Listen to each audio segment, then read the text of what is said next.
తూర్పుగోదావరి జిల్లా కోరుకొండలో ఉద్రిక్తత చోటు చేసుకుంది. జంబుపట్నం మెయిన్ రోడ్ దగ్గర ఓ టిప్పర్ లారీ స్కూటీని ఢీకొంది.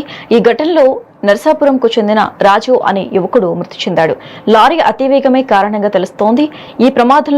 ఈ క్రమంలో బాధిత కుటుంబం మాజీ ఎమ్మెల్యే రాజా ఆధ్వర్యంలో రాస్తారోకో చేపట్టారు.